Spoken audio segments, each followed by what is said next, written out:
तो boron 20, boron के पास how many valence electron in boron?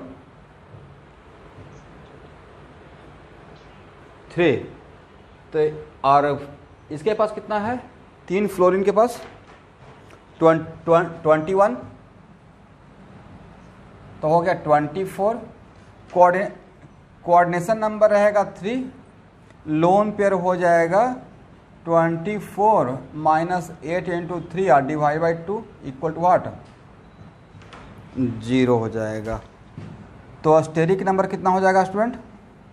3 + 0 equal to 3। तो हाइड्रोजन बिकम्स वाट? sp2। तो ज्योमेट्री क्या हो गया? ज्योमेट्री रहेगा ट्रायंगुलर प्लेनार।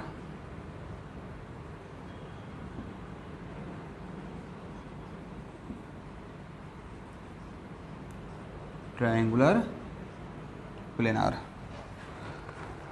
चलिए यहाँ देखिए, तो क्या इसी तरीके से हम लोग BF3 के बाद BCl3 का निकाल लेंगे और BCl3 के जैसा BBr3 का निकाल लेंगे, हाँ या ना? Just like BF3, BCl3 and BBr3। Now SOCl2, तो SOCl2 में सबसे लिस्ट इलेक्ट्रोनेगेटिव कौन है? Because list electronegative atom should be the central atom, right? Very good, sulphur है। सल्फर, तो यहाँ पे सल्फर मेरा हो गया सेंट्रल एटम। कौन सा एटम हो गया? Central atom. तो अब बताइए कि once you decide the central atom, then what is the coordination number? Coordination number कितना होगा स्टूडेंट? 3 होगा। और total number of valence electron कितना होगा?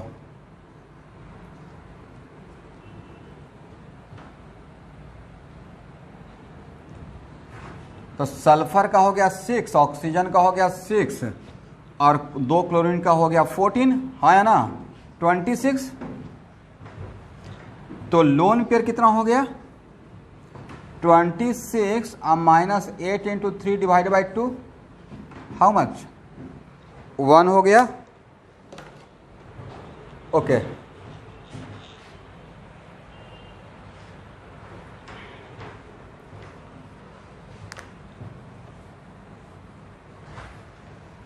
अब यहाँ पे स्टेरिक नंबर कितना हो जाएगा?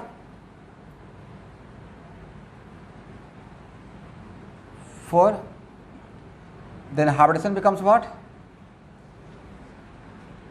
Geometry becomes tetrahedral.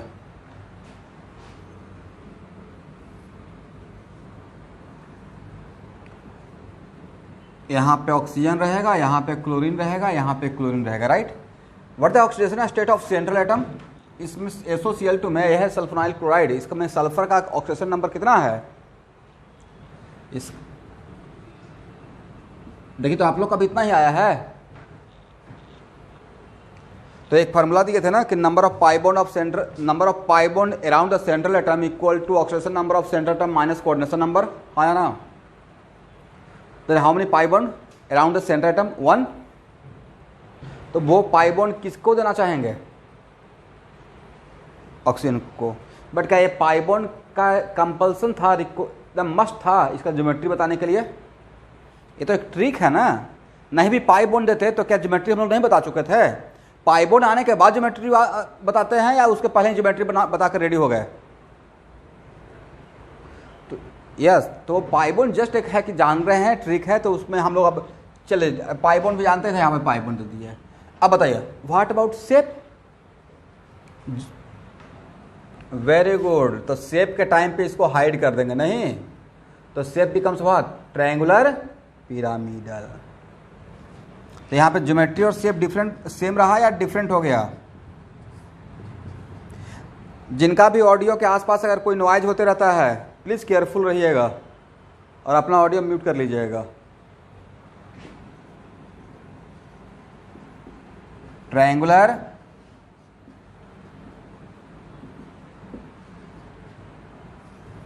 Pyramidal. Okay,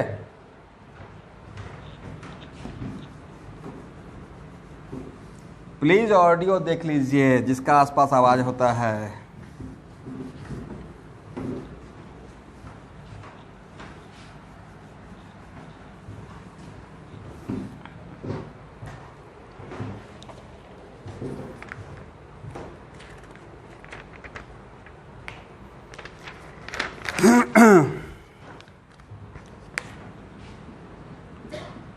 NH4 plus, चलिए इसमें ए रहेगा सेंट्रल एटम। Okay, correct. और कोऑर्डिनेशन नंबर कितना? 4। Total number of valence electron, do it fast.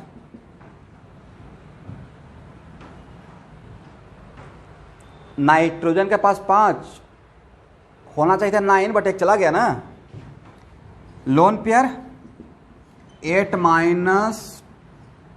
2 in hydrogen तो ड्यूलेट और divide by 2 equal to what? 0।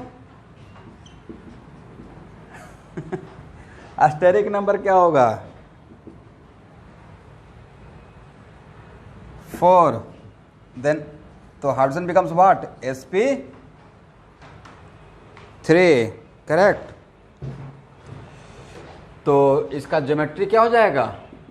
Geometry हो जाएगा टेट्राहेड्रल। क्या हो जाएगा स्टूडेंट? टेट्राहेड्रल। देखिए 12th क्लास के न्यू बैच का स्टूडेंट सुन रहे हैं मेरी बात को? आपको एक टॉपिक सुबह में पढ़ाऊंगा, मोल कॉन्सेप्ट का तो कॉन्सेंट्रेशन पढ़ा ही रहा हूं। एक और टॉपिक पढ़ाएंगे जो मुझे लगता है कि पढ़ा देना चाहिए, वो है comparison of bond angle. Chemical bonding का ही और ऑफ द पार्ट है कंपैरिजन ऑफ व्हाट? बॉन्ड। इस पे फ्रीक्वेंटली क्वेश्चन पूछा जाता है, शायद आप भी क्वेश्चन बैंक फॉलो करते होंगे तो देखते होंगे। तो ये भी टॉपिक भी मैं सुबह में ले लूँगा, आपको मैसेज मिलेगा। और इसका शेप क्या हो जाएगा?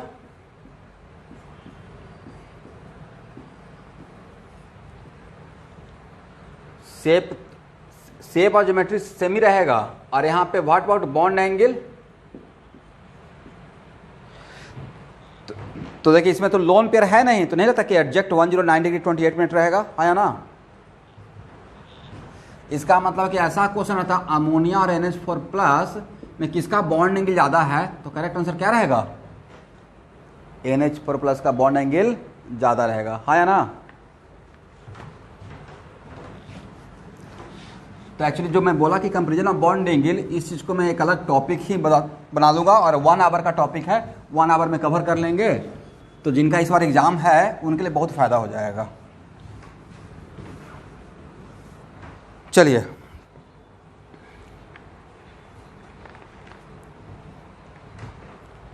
अच्छा है कुणाल, कुछ अपलोड पे लगा हुआ भी है क्या? कुणाल अपलोड पे लगा हुआ है क्या कुछ?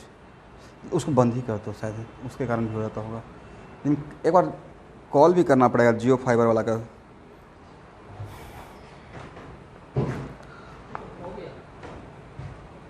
हो गया है अभी? नेटवर्क क्या रेड है क्या? वाइट है? ओके चलिए अभी ठीक है। ओके H3O प्लस का इसी मेथड से देखिए तो स्टूडेंट कोऑर्डिनेशन नंबर क्या रहेगा? 3, क्योंकि यहाँ पे ऑक्सीजन को सेंट्रल एटम मानेंगे, hydrogen never treated as central atom. और total number of valence electron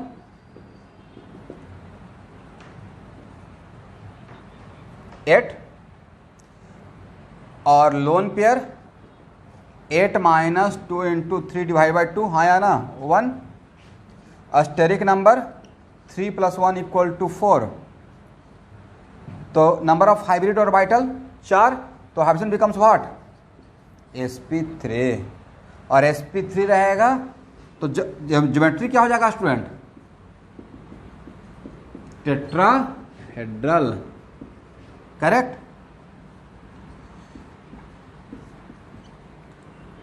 और नंबर ऑफ लोन पर कितना है? सेंट्रल एटम पे 1 है, तो आपको नहीं लगता है कि ये मोटा मोटी अमोनिया के जैसा हो गया एग्जैक्टली? अमोनिया में भी तो 3 हाइड्रोजन 1 लोन पेयर, इसमें भी 3 हाइड्रोजन 1 लोन पेयर, करेक्ट? तो इसका ज्योमेट्री है tetrahedral. What about shape? Very good, triangular. Lone pair को भूल जाइए, तो लोन पेयर को भूलने के बाद तो यही नजर आएगा ना, ट्रायंगुलर पिरामिडल, हाँ या ना?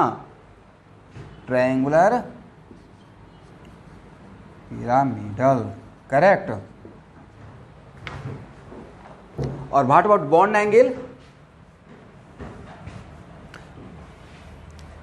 बिल्कुल बिल्कुल बिल्कुल, ऑलमोस्ट 107। कितना रहेगा? 109 डिग्री 28 मिनट रहेगा या ऑलमोस्ट मोटा मोटी 107 रहेगा?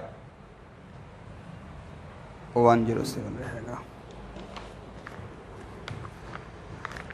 चलिए, BeCl2, डू इट फास्ट। इसका हाइड्रोजन क्या होगा?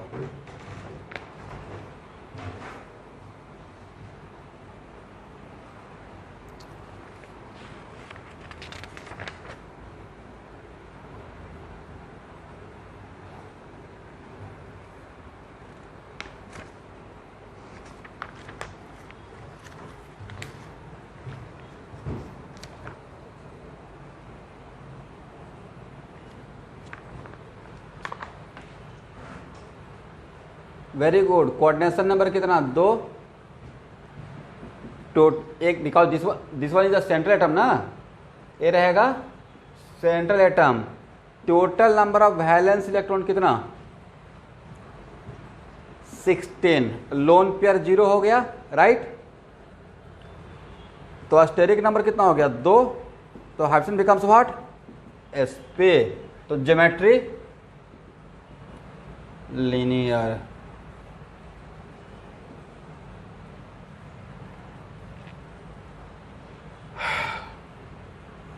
और बॉन्ड एंगल कितना हो जाएगा स्टूडेंट? 180। Very good. अब बताइए, तो इसमें अगर क्वेश्चन ऐसे पूछ लिया था कि how many lone pair in BeCl2, तो आपका आंसर क्या रहता?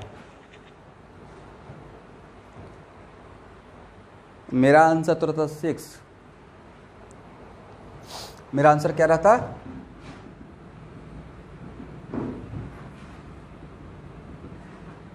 हाँ या ना? मेरा, और अगर मेरा क्वेश्चन रहता how many lone pair present in central atom, present on central atom, तब आंसर क्या रहता? तो ये जो लोन पेयर निकालते हैं वो पूरे मॉलिक्यूल का निकालते हैं या सेंट्रल एटम का निकालते हैं? किसका निकालते हैं? तो बताइए, एक ही बात को बार बार बोलना पड़ेगा?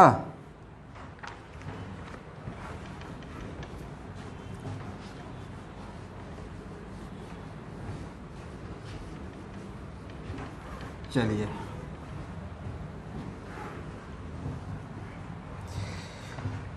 अब यहां देखिएगा, BH3 का हाइड्रोजन बताइए जल्दी से।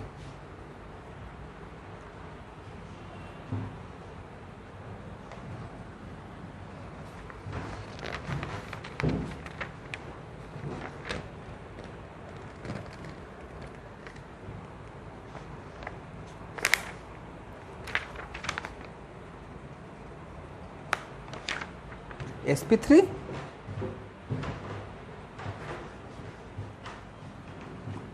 कोऑर्डिनेशन नंबर 3 है ना, और टोटल नंबर वैलेंस इलेक्ट्रॉन कितना है? 6। तो लोन पे कितना है स्टूडेंट? 0। तो स्टेरिक नंबर हो गया 3। तो हाइड्रोजन बिकम्स व्हाट?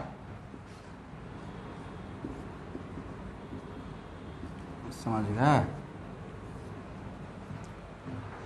और ज्योमेट्री क्या हो जाएगा? सिर्फ आप बोल दीजिए, ट्रायंगुलर प्लेनार। और शेप भी क्या रहेगा? Triangular planar. अब बॉन्ड एंगल कितना रहेगा? Yes, 120 degree. ओके, अब यहाँ देखिए, आगे चलकर कुछ लोग नाम तो जरूर सुने होंगे, बहुत फेमस है ऑर्गेनिक केमिस्ट्री की दुनिया में, नहीं? Sodium borohydride. तो क्वेश्चन में ए पूछा जाएगा, ए पूछा हुआ क्वेश्चन है कि BH3 से BH4 माइनस बनता है, क्योंकि सोडियम बोरोहाइड्राइड है ना, Na plus and BH4 minus है ना। तो अगर NH BH3 से BH4 माइनस होता है, ऐसा क्वेश्चन पूछा होता है कि किस में इससे इसमें कन्वर्ट होने में इसका ऑप्शन एज इट इज रहेगा या हाइब्रिडाइजेशन चेंज हो जाएगा। तो BH3 में बोरॉन का ऑप्शन क्या था स्टूडेंट? sp2 था, करेक्ट। बट BH4 माइनस में बोरॉन का ऑप्शन निकाल के बताइए, डू इट फास्ट।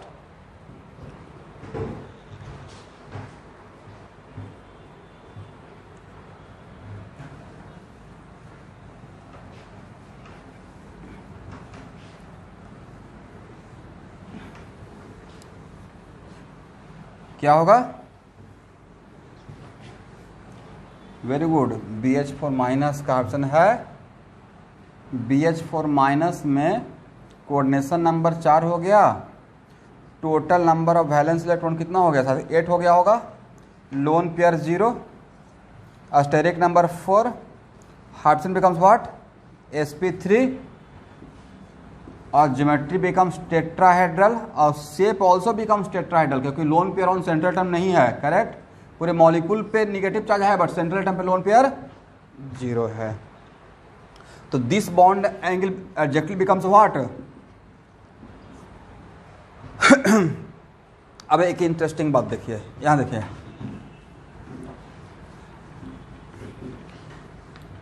चलिए फिर से एक बार, आप लोग लुईस डॉट स्ट्रक्चर पढ़े होंगे, नहीं नाम सुने होंगे।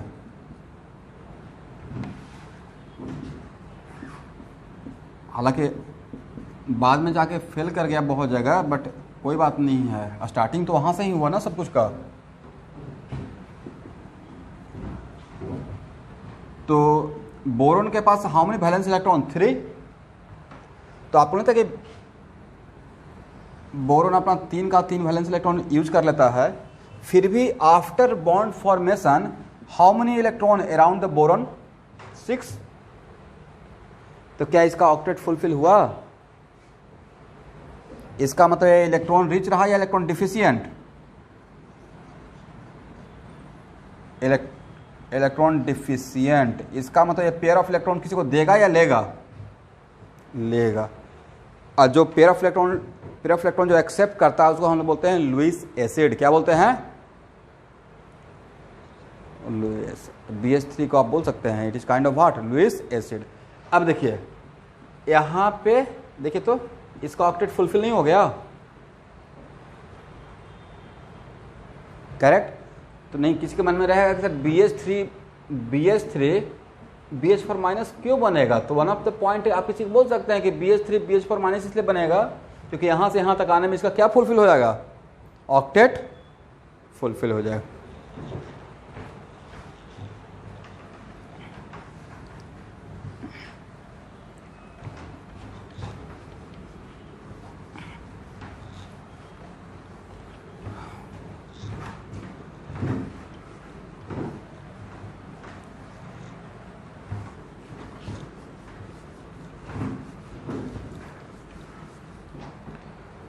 चलिए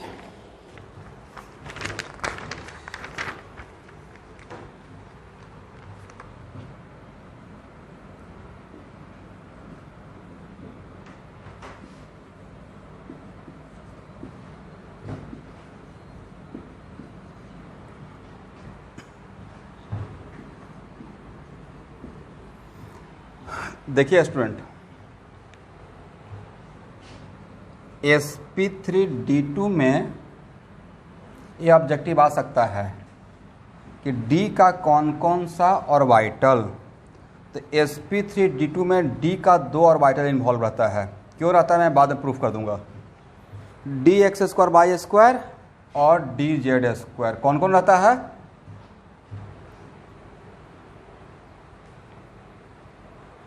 dx2y² एंड dz²।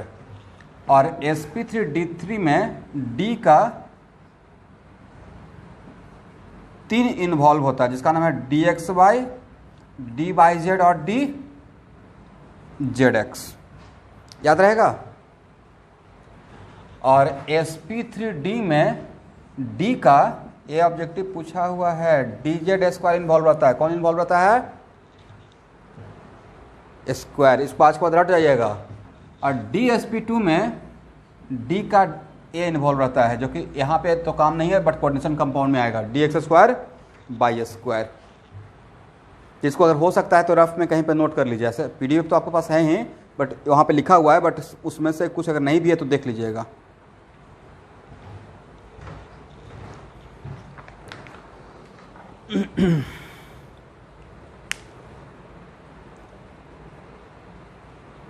हो गया यहाँ तक? अब सम इम्पॉर्टेंट, अब जो मैं पढ़ाने जा रहा हूँ स्पेशली फॉर sp3d के लिए पढ़ा रहा हूँ।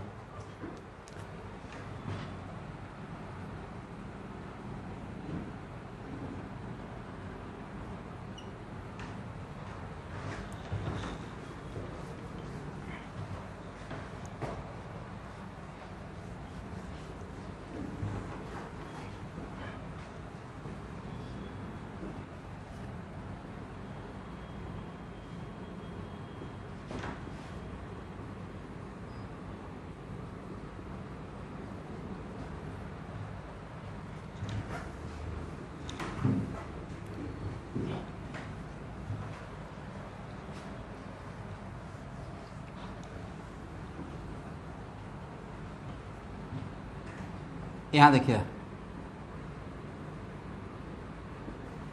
Important point regarding sp3d।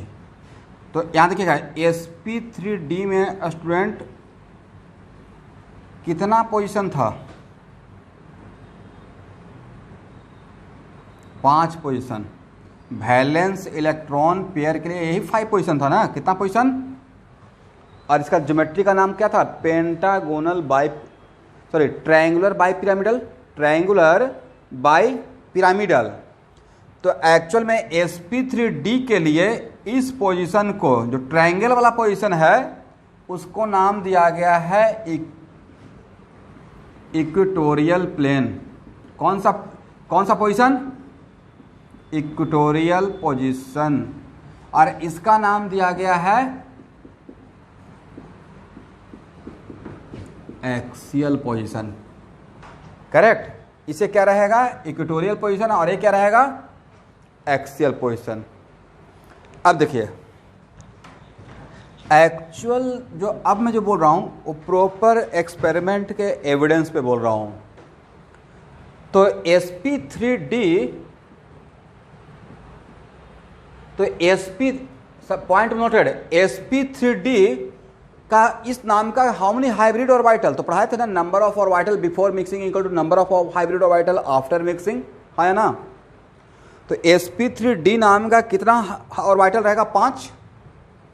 Correct. और जनरली हाइब्रिड ऑर्बिटल का जनरल जो कॉन्सेप्ट है उसमें हम लोग जानते हैं कि hybrid orbital equal in energy, equal in shape and equal in size, right?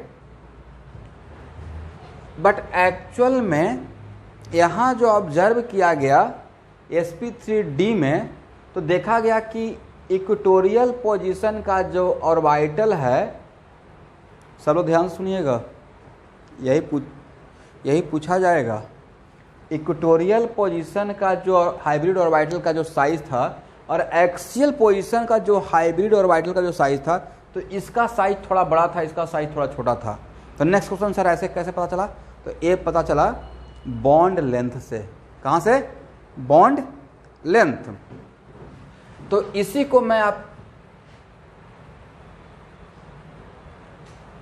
को समझाने के लिए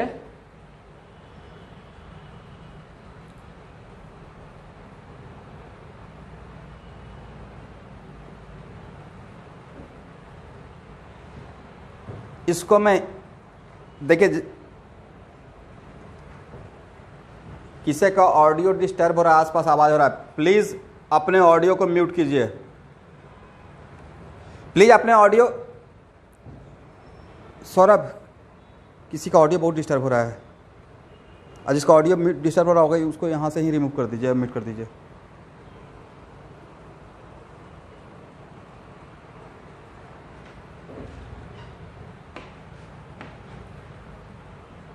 प्लीज़ क्लास में तो दोनों तरफ से कॉपरेशन करना पड़ेगा ना। आप लोग देखिए रूम में कुछ लोग बैठे रहते हैं, बट जब हम लोग क्लास लेते हैं तो आप देखिएगा नॉट ए सिंगल वर्ड। अगर हम लोग इन भी करते हैं तो बहुत आराम से इन करते हैं, ताकि जो टीचर पढ़ा रहे हैं उनको मेरा भनक भी नहीं लगे, ना डिस्टर्ब हो और ना ही आप लोग डिस्टर्ब हों। तो सिमिलर फ्रॉम योर साइड, अगर मैं क्लास ले रहा हूँ और जाकर डाइनिंग हॉल में बैठ के पढ़ना शुरू कर दीजिएगा तो ऐसे तो नहीं ना अच्छा लगेगा।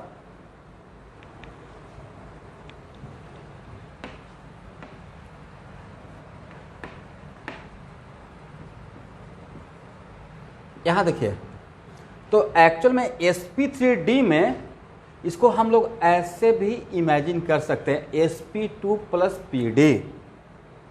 कैसे तोड़ के देख सकते हैं student? sp2 plus pd, correct. तो नेक्स्ट सर ऐसा आप ब्रेक करके इसको, मतलब ऐसे मैं आपको एक ट्रिक दे रहा हूं कि ऐसे ऐसे भी इसको सोच सकते हैं तोड़कर।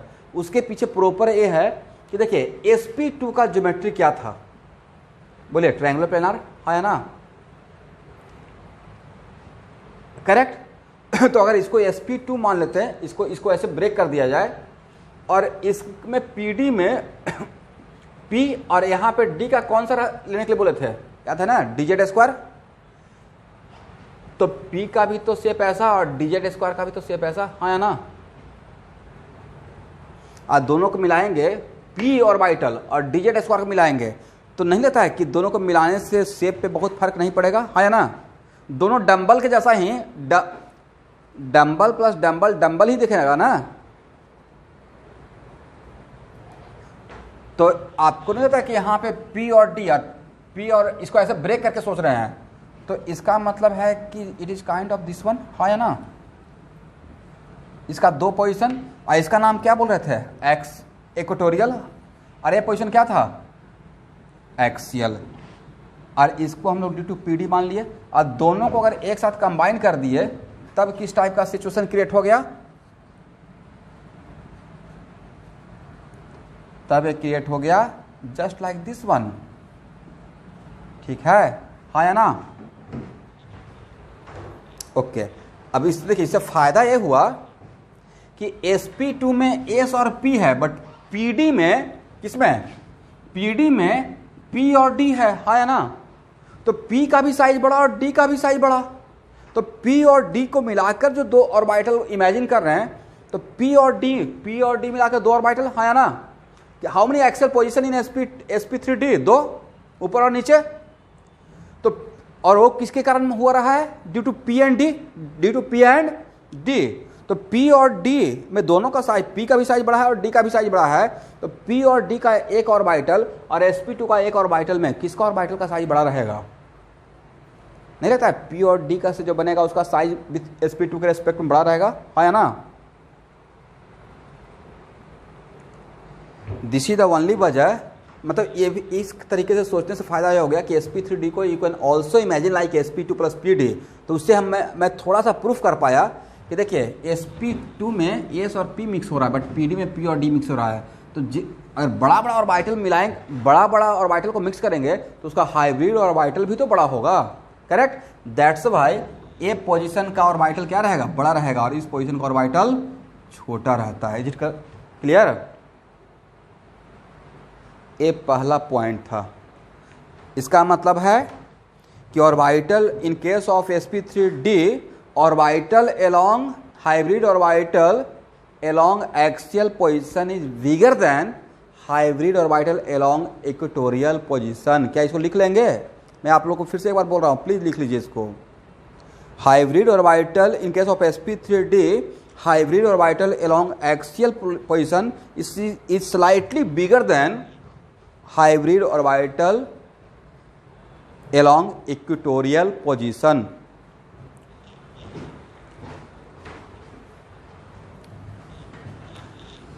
Hybrid orbital along axial position is slightly bigger than hybrid orbital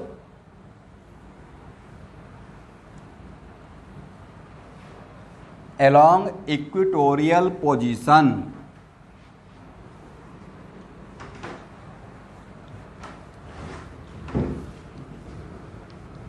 ठीक ठीक है स्टूडेंट। अब देखिए, अब एक पॉइंट तो सीख लिया, अब second point, if lone pair present on central atom, कहां पे, if lone pair present on central atom then it should be placed on equatorial position. कौन सा पोजीशन? Equatorial position, correct. अब कोई पूछेगा कैसा, क्यों कि लोन पेयर अगर सेंट्रल एटम पे रहेगा तो उसको इक्वेटोरियल पोजीशन पे क्यों रखना है, तो कुछ भी नहीं समझ में आते रहेगा तो बोल दीजिएगा according to VS EPR theory. कौन सा थ्योरी? यस। और एक और point, more electronegative atom should be placed on axial position first around central atom। तो देखिए इसमें दो तीन पॉइंट हम लोग को माइंड में रखना है। पहला पॉइंट तो ये हो गया कि sp3d में d का कौन सा, तो d का z²। फिर sp3d में अगर लोन पेयर सेंट्रल एटम पे रहेगा तो उसको कहाँ पे रखना है, एक्सेल पोजीशन पे जगह देना है या इक्वेटोरियल पोजीशन पे? इक्वेटोरियल पोजीशन पे। और अगर अराउंड द सेंट्रल एटम अगर टू डिफरेंट एलिमेंट है लाइक फ्लोरीन और क्लोरीन, तो मोर इलेक्ट्रोनेगेटिव एटम को कहाँ रखना है, इक्वेटोरियल पोजीशन पे या एक्सेल पोजीशन पे? Axial position. चलिए सबसे पहले आसान एग्जाम्पल से स्टार्ट करते हैं। PCl5, चलिए which one is the central atom PCl5 में?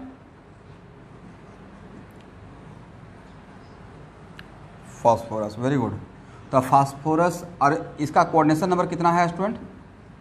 5। Total number, yes, total number of valence electron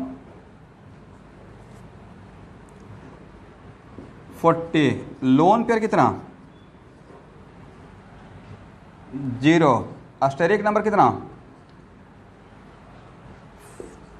5। Hydrogen sp3d।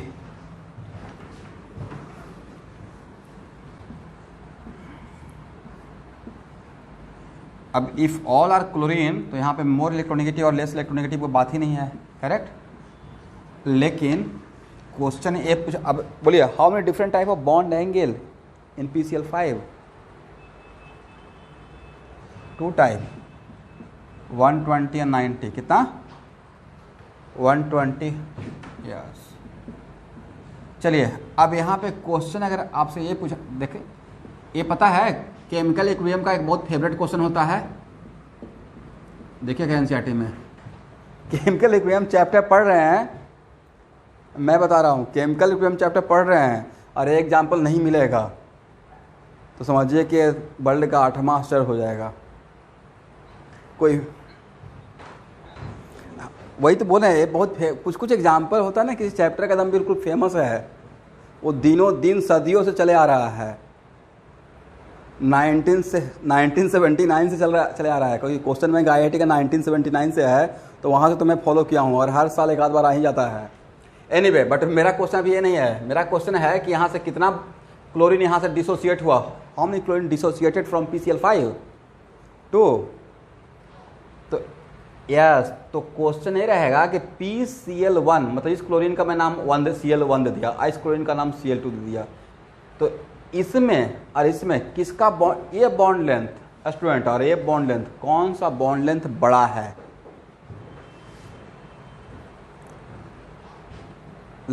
आज पढ़ा दिए तब ना, नहीं तो आप तो यही बोलते हैं कि this bond is form due to overlapping of sp3d and p और sp3d and p, है ना। तो एक केमिस्ट्री है, बहुत कुछ इफ एंड बट होता रहता नहीं। तो यहाँ पे इसका साइज थोड़ा बड़ा था क्योंकि इसमें किसका कैरेक्टर था, P और D का कैरेक्टर था, नहीं। दैट्स भाई अगर इसका नाम L1 दें, इसका नाम L2 दें तो क्या हो जाएगा, L1 ग्रेटर देन L2। और यही एग्जाम में लिख कर आइएगा। हाँ क्या,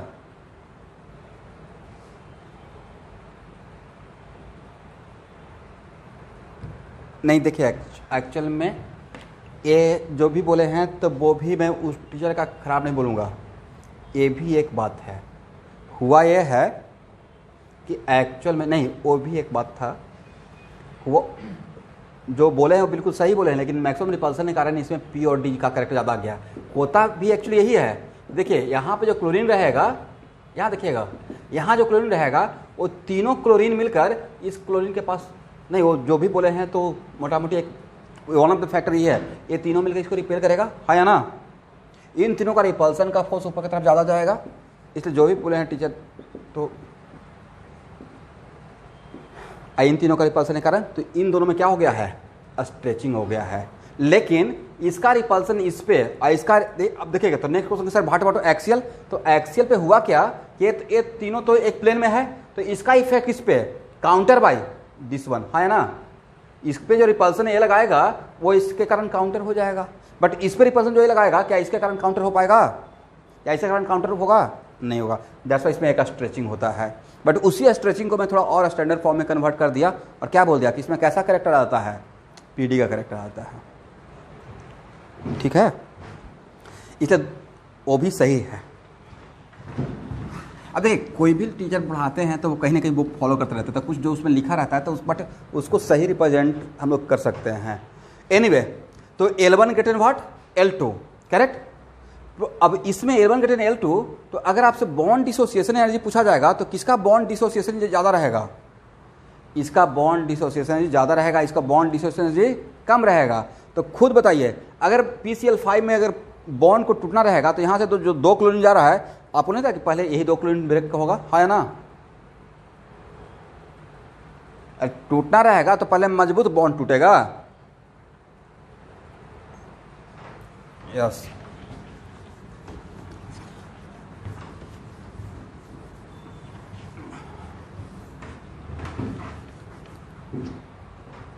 अच्छा 12th क्लास का स्टूडेंट, मैं वेक्टर का भी आपको नोट्स भेज दिया हूँ, ऐसा नहीं सोचेगा कि मैं गलती से भेजा हूँ, ठीक है। उसमें 1 to 9 लेक्चर है और PDF भेजे हैं। किसी को भी फिजिक्स में जो यहाँ पे क्लास कर रहे हैं वेक्टर में कोई प्रॉब्लम है, प्लीज़ हर लेक्चर के थ्रू जाइए। बस ट्रिग्नोमेट्री में जो साइन A+ वगैरह छोड़ दीजिएगा, बट बाकी लेक्चर के थ्रू जाइए। वेक्टर अगर बहुत मजबूत हो गया तो फिजिक्स में आप मुझे कैच कर सकते हैं, और बहुत बढ़िया सा आराम से पढ़ा रहा हूँ।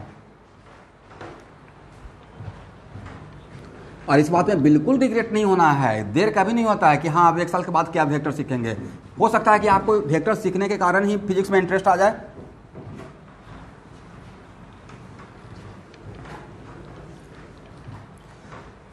अब देखिए PCl3F2, इसका आप लोग निकालिए। इसका मैं एक ऐसे क्वेश्चन पूछा हुआ था, इसका मैं 4 ऑप्शन दे रहा हूं, आप लोग निकालिए और ज्योमेट्री ड्रॉ, इसका डायग्राम ड्रॉ कीजिए। एक ऑप्शन ए है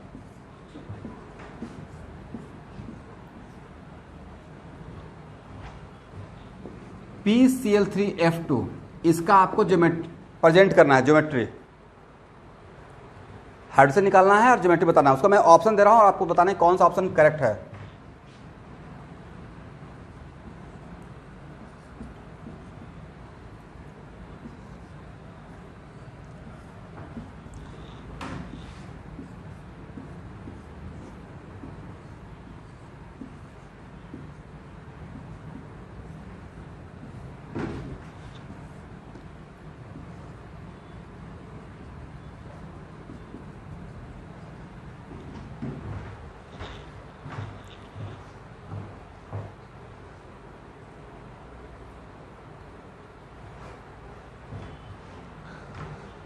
तो देखिए आपका यहाँ पे स्टेरिक नंबर आया होगा 5, आया ना। लोन पेयर आया होगा 0, करेक्ट। लोन पे ऑन सेंट्रल टर्म आया होगा 0। अब देखिए, अब यहाँ पे अगर इस पॉइंट को अगर हम लोग some important point regarding SP3D में एक पॉइंट ये भी बोले थे कि मोर इलेक्ट्रोनेगेटिव और लेस इलेक्ट्रोनेगेटिव एटम दोनों रहेगा अगर अराउंड द सेंट्रल एटम, तो किसको एक्सियल पोजीशन पे भेजना है? More electronegative. लेकिन ये बात अगर नहीं जानते तब तो ऑल आर करेक्ट हो सकता था, है ना? जब ये बात नहीं जानते तो क्या फ़र्क पड़ता, कहीं किसी को बैठा देते, करेक्ट। लेकिन समझ रहे मैं क्या समझाने की कोशिश कर रहा हूँ कि अगर ये पॉइंट नहीं जानते तो ये भी उतना ही करेक्ट, ये भी उतना ही करेक्ट, ये भी उतना ही करेक्ट, और correct answer all of this हो जाता। बट अभी तो जान रहे हैं, तो अभी कौन सा ऑप्शन करेक्ट रहेगा? सी। क्योंकि इसमें देखिए एक्सियल पोजीशन पे मेरे पास 2 फ्लोरीन था, तो पहले फ्लोरीन को कौन सा पोजीशन पे देना था? एक्सियल। बट इन सब एग्जाम्पल में क्या मैं फ्लोरीन को एक्सियल दिया? इसमें एक दिया, इसमें फ्लोरीन को एक्सियल पोजीशन दिया ही नहीं। तो ए और बी क्या हो गया? रॉन्ग। और करेक्ट आंसर क्या है? सी। करेक्ट। समझ गए ना को लोग कैसे क्वेश्चन पूछेंगे? इस टाइप का बहुत सारा क्वेश्चन आपको असाइनमेंट में मिल जाएगा। चलिए,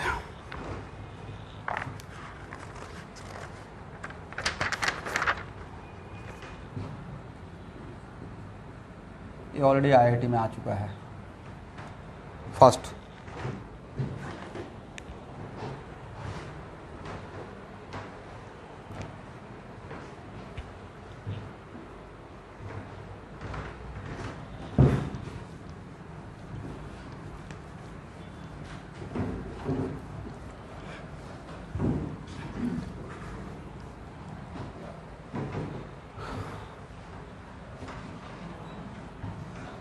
बोलिए, कोऑर्डिनेशन नंबर कितना? 4। और total number of valence electron first 34। और लोन पेयर स्टेरिक नंबर और hydrogen sp3d। What about geometry? Very good, geometry बिल्कुल फिक्स था, ट्रायंगुलर बाइपिरामिडल। और how many lone pair on central atom? 1। तो मेरे पास 5 पोजीशन है जिसमें 3 इक्विलिब्रियम 2 एक्सियल है, but where should be lone pair placed? Yes. तो यकीन मानिए कि मैं एक टेस्ट दे रहा था, सिर्फ इंग्लिश में एक वर्ड नहीं जानता था, इसके लिए ये मेरा एक क्वेश्चन रॉन्ग हो गया था अपने टाइम पे। तो देखें, नेहरू पार्क में जाइएगा तो ऐसा बच्चों का झूला मिलेगा, बाद में पता चला कि इसको इंग्लिश में शीशा बोलते हैं। एक दूसरी बात कि बच्चों का है, बड़े लोग भी बैठ जाते हैं, लेकिन इसको बाद में पता चला। एक्चुअली कुछ ऑनेस्टली बता रहा हूँ, मैं अपना कमी छुपा नहीं रहा हूँ, नहीं पता था कि इसका इंग्लिश में नाम होता है सीसॉ। झूला जानते थे बट सीसॉ नहीं जानते थे। तो नहीं लगता है कि इसी टाइप का अगर इस लोन पेयर को हाइड कर, ज्योमेट्री तो पता चल गया, बट लोन पेयर को हाइड करेंगे तो जस्ट लाइक सीसॉ है ना? तो शेप क्या हो जाएगा? सीसॉ। समझ गए? ज्योमेट्री है triangular bipyramidal, but shape is what? Seesaw. और एग्जाम में हाँ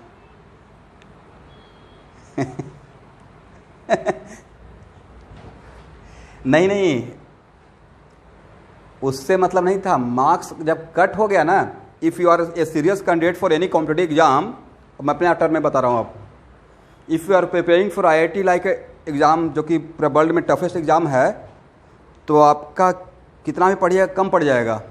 तो जब वहाँ पे मन में जो पागलपन है ना किसी चीज़ को पाने का, जब जुनून रहेगा ना, तो फिर कितना भी टफ सिचुएशन रहेगा उसमें आपको काम करना पड़ेगा। उसमें आप हंस के कीजिए, रो के कीजिए। तो मेरा एक मोटो था, कभी मिलिएगा तो अपना राम कहानी बताएंगे। तो हम लोग बहुत रूरल पार्ट ऑफ बिहार से बिलोंग करते थे, और वहाँ से पटना तैयारी करने के लिए आए थे। तो बहुत एक मन में होप लेकर मुझे IIT करना है और खाली हाथ तो गाँव वापस नहीं जाना है, चाहे 1 बार देना पड़े, 2 बार देना पड़े, 10 बार देना पड़े, मतलब जितना चांस रहेगा IIT देंगे, लेकिन IIT ही चाहिए। NIT नहीं चाहिए। तो इस माइंडसेट से, क्योंकि मतलब बहुत बढ़िया मैथमेटिकल बैकग्राउंड था मेरा, मैथमेटिक्स बहुत बढ़िया था, मतलब एक्चुअल अच्छा था, तो वहाँ से आज केमिस्ट्री में बिल्कुल 10th तक 0 था। आज केमिस्ट्री का गुवाहाटी में टीचर हूँ, समझ गए है। इसलिए मन में अगर आप, और सबसे हाईएस्ट मार्क्स मेरा केमिस्ट्री में ही IIT में है, आउट ऑफ 128 105 मार्क्स लाया हूँ। तो वो एक पागलपन होना पड़ेगा। किसी को भी कोई चीज़ चाहिए और कोई बोलता है कि हाँ ये चाहिए और नहीं मिला, मतलब उसमें कमी है, आप फाइट ही नहीं कर पा रहे हो। आपका एकदम बिल्कुल पैरेलल 2 माइंड चल रहा है, अच्छा नहीं होगा तो ये कर लेंगे, अच्छा नहीं होगा तो ये कर लेंगे। एक ही काम होना चाहिए, या तो IIT होगा और नहीं होगा तो बढ़िया सा पान का दुकान खोलेंगे और एक साउंड बॉक्स रखेंगे और गाना सुनेंगे और पान बेचेंगे। बहुत बड़ा दिन तो बहुत नीचा, यही सोच के चले थे। और एक्चुअल मानिए कि आज मैं IIT करके अगर टीचर बना हुआ हूँ तो पैसा टीचिंग करके ही कमा रहे हैं, बट मेरे में एक कॉन्फिडेंस है। वो मेरा क्या था, वो मेरा था ड्रीम। नहीं भी IIT करते और पैसा हो सकता है इससे ज़्यादा कमाते, लेकिन ये सेटिस्फेक्शन नहीं रहता। अभी कमा रहे हैं टीचिंग करके ही, बट एक मन में सेटिस्फेक्शन है कि मैंने IIT सोचा था, किया। तो ये मेरा सोचने का मतलब, मैं चाहता हूँ ऐसा ही स्टूडेंट बाकी लोग भी सोचें। अगर डॉक्टर बनना था डॉक्टर ही बनना, ये नहीं कि अच्छा एक बार में नहीं हुआ था छोड़ दिया, चलो मैं भी दिया था। और अपने बच्चे को आफ्टर 20 सुना रहे हैं मैं भी तैयारी किया था, जानते हो मैं भी किया था। Not like that. बोलना चाहिए तैयारी मैं भी किया था और मेरा हुआ।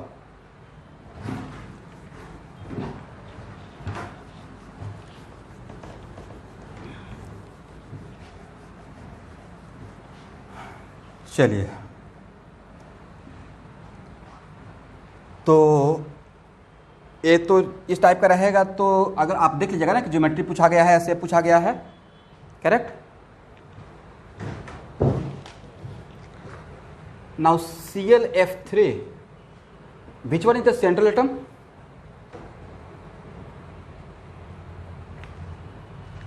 This is the central atom, okay?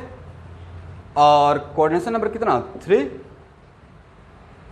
और total number of valence electron कितना हो जाएगा स्टूडेंट 28 हो जाएगा। और लोन पेयर कितना हो जाएगा, स्टेरिक नंबर कितना हो जाएगा 5, sp3d। तो sp3d देखते हैं, ज्योमेट्री तो फिक्स ही है ना, ट्रायंगुलर बाई पिरामिडल, क्योंकि फॉर ईच हाइब्रिडेशन ज्योमेट्री को फ्रीज कर दिए हैं। Now how many lone pair you have on central atom 2, and where should be lone pair placed out of 5 position of sp3d। तो lone pair के लिए जगह रखा गया है इक्वेटोरियल पोजीशन, तो यहाँ पे लोन पेयर, यहाँ पे लोन पेयर, करेक्ट। और यहाँ पे क्या रहेगा f f and f। Then what about shape, shape के लिए इस लोन पेयर को हाइड कर दीजिए, नहीं लगता कि ऐसा शेप आ गया, तो शेप के लिए क्या बोलेंगे टी शेप। क्या बोलेंगे स्टूडेंट टी शेप। और बॉन्ड एंगल कितना बोलिएगा 90, ठीक है। तो वो टफ क्वेश्चन था।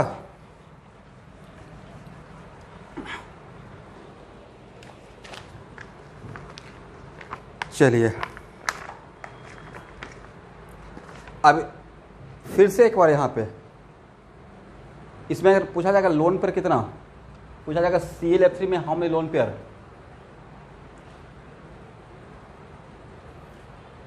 क्वेश्चन यही रहेगा लोन पेयर इन ClF3। आपको ये बिल्कुल हिंट देकर क्वेश्चन नहीं रहेगा total number of lone pair in ClF3, lone pair in ClF3।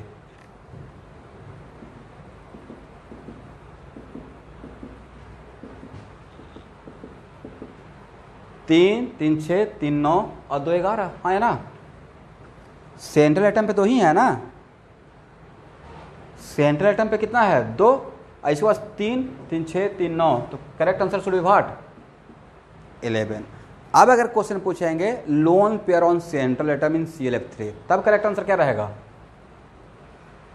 2 रहेगा। तो डिफरेंस समझ में आ गया। चलिए एक क्वेश्चन भी इसी क्वेश्चन का मैं बात कर रहा था, this is the problem, most likely 2018 का JEE मेन में आया हुआ है। इसी में पूछा गया था how many lone pair in I3 minus. चलिए I3 माइनस में अब ऑल आर आयोडीन, 3 का 3 आयोडीन ही है, तो आयोडीन को ही सेंट्रल एटम मान लेंगे, हाँ या ना। तो तीन आयोडीन में से वन ऑफ द आयोडीन को अगर सेंट्रल एटम मान लिए तो कोऑर्डिनेशन नंबर कितना हो जाएगा स्टूडेंट, बोलिए तो 2, और total number of valence electron कितना, फर्स्ट। देख तो सही है, 7 × 3 + 1, 7 × 3 + 1, और लोन पेयर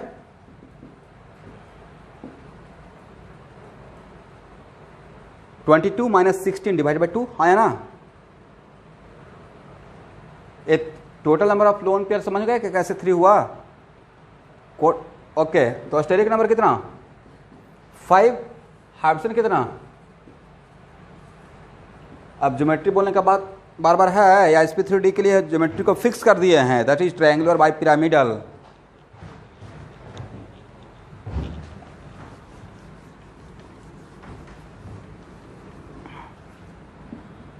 चलिए 5 1 पोजीशन है आयोडीन की तरफ, नहीं तो लोन पेयर को एक टोटल पोजीशन पे, तो मेरे पास 3 लोन पेयर था, तो बाकी एक्सेल पोजीशन पे कौन रहेगा, आयोडीन रहेगा।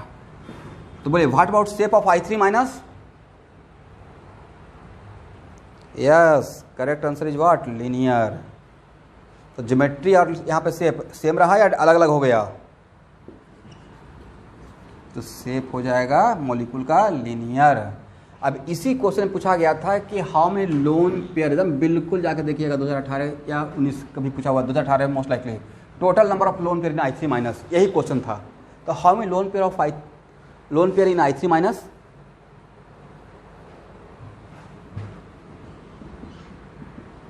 5 नहीं रहेगा, 9।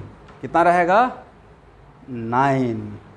यस, बट अगर ये बातें इतना बार बार एम्फेसाइज नहीं करते तो आप लोग नहीं लगता कि 3 आंसर लगा के आ जाते।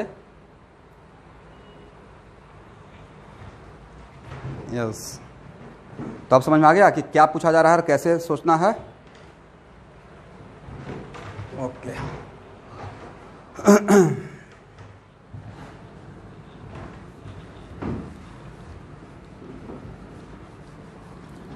हम मतलब हर एक चीज़ को मतलब नहीं, देखिए हम लोग से भी छूट जाता था, मतलब फर्स्ट टाइम में जब तक आप स्टूडेंट हैं तब तक मतलब ये नहीं कि आप हर एक चीज़ को मतलब समझ ही जाएंगे, कभी कभी कुछ चीज़ को रटना भी पड़ जाता है। बहुत सारा चीज़ में अब जाकर चीज़ों को सही तरीके से समझ पा रहा हूँ, जब टीचिंग में आया। कॉम्पिटिटिव एग्जाम में बैठने के टाइम पे तो लगता है बस मार्क्स आ जाना चाहिए यार, वो होना भी चाहिए, एटीट्यूड मार्क्स आना चाहिए। चलिए इसी बात पे एक और क्वेश्चन लेते हैं।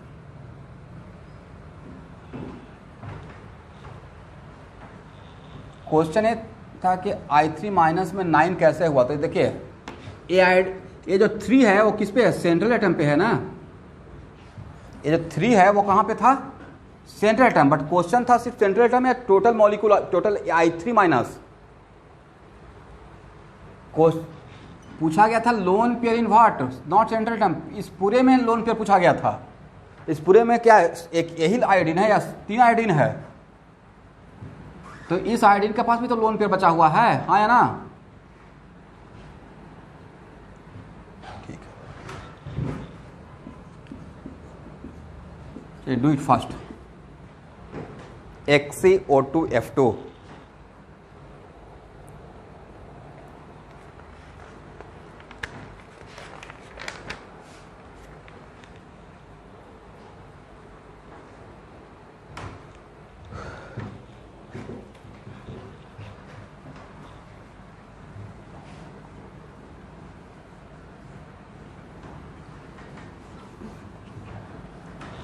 Which one is the central atom. इसमें तो कोई डाउट ही नहीं है। सबसे इंटरेस्टिंग बात क्या है कि आज के डेट में अगर लुइस जिंदा हो जाए तो नहीं लगता उनको हार्ट फेल हो जाएगा। उनका point of reference octet rule का इनर्ट गैस ही था, हाँ या ना। तो सबसे बड़ा एक्सेप्शन तो वही हो गया कि इनर्ट गैस कंपाउंड बनाना शुरू कर दिया। आप जिसको पॉइंट ऑफ रेफरेंस मान रहे हैं यार, point of reference he slide कर जाए, करेक्ट। एनीवे, तो इनर्ट गैस का ठीक है कंपाउंड बना रहा है, बट उसको इलेक्ट्रॉन लेने का टेंडेंसी इलेक्ट्रॉनिक सबसे कम रहेगा, तो ये हो गया सेंट्रल एटम। तो कोऑर्डिनेशन नंबर कितना हो जाएगा स्टूडेंट, 4, और total number of valence electron, xenon के पास हाउ मेनी वैलेंस इलेक्ट्रॉन? नहीं, कुछ स्टूडेंट 0 भी सोच लेते हैं। तो जितना भी नट गैस है एक्सेप्ट हीलियम, सबके आउटर मोस्ट ऑर्बिट में 8 इलेक्ट्रॉन है, करेक्ट। तो यहाँ पे कितना हो जाएगा? 8 जेनन के पास है, यहाँ 16, यहाँ पे 14, कितना हो जाएगा? 34। और उसके बाद लोन पेयर कितना? 1। और जेनन के सराउंडिंग में 5 पोजीशन है, तो लोन पेयर को कहाँ रखना है? Equatorial, correct. अब बचा ऑक्सीजन और फ्लोरीन, किसको एक्सियल पोजीशन देंगे? ऑक्सीजन को या फ्लोरीन को? फ्लोरीन को। तो अब यहाँ पे जेनन का ऑक्सीजन नंबर कितना?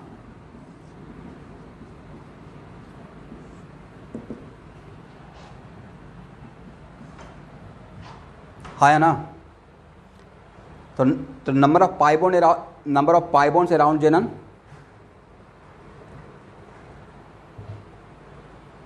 How many number of pi bonds around xenon? 2। तो एक इसे देंगे, एक इसे देंगे, करेक्ट। तो शेप क्या हो जाएगा स्टूडेंट?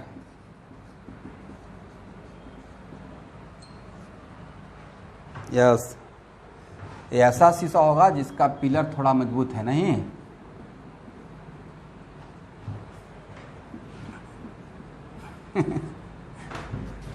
ठीक है, चलिए इसी बात पे इसको देख लीजिए फर्स्ट।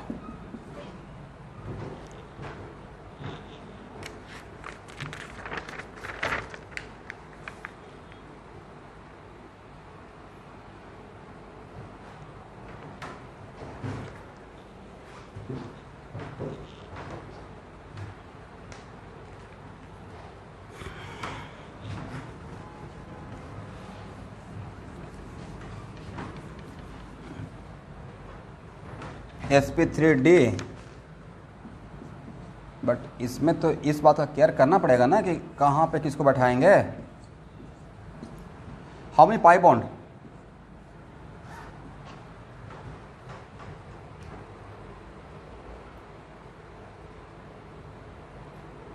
पाई बॉन्ड 3 है, और ऑक्सीजन नंबर जेनन का कितना हो जाएगा?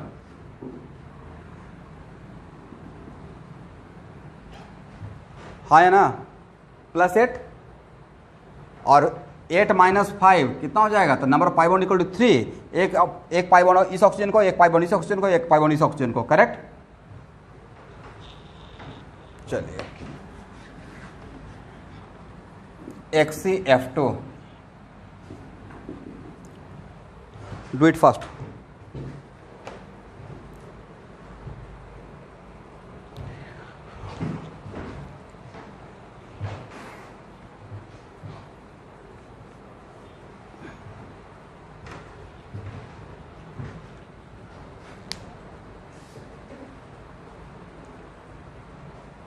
नहीं ठीक, 2 मिनट का क्वेश्चन है, इसमें क्या कीजिएगा। XCF2, तो coordination number 2, total number of valence electron first कितना?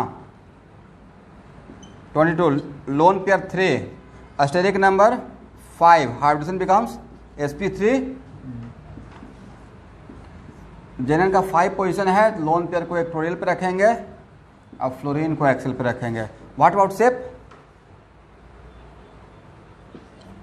लीनियर हो जाएगा, बॉन्ड एंगल 180 हो जाएगा। चलिए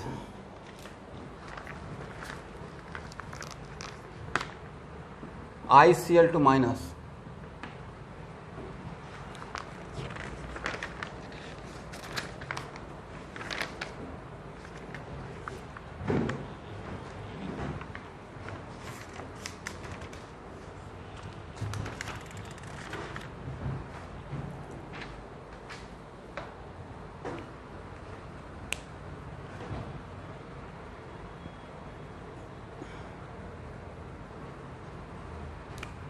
sp3d। ओके, तो sp3d रहेगा, तो इसमें लोन पेयर कितना मिला है स्टूडेंट? 3 मिला। इसका मतलब इसका भी शेप लीनियर ही रहेगा नहीं?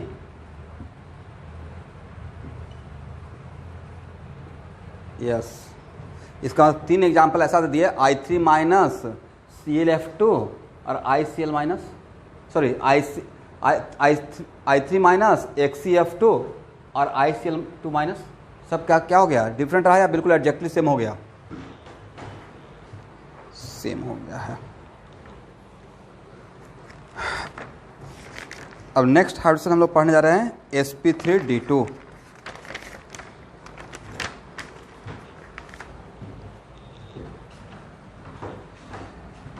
तो आज का क्लास यहाँ पे ही रोक रहे हैं, और सर अब बंद कर दीजिए इसको। कल का क्लास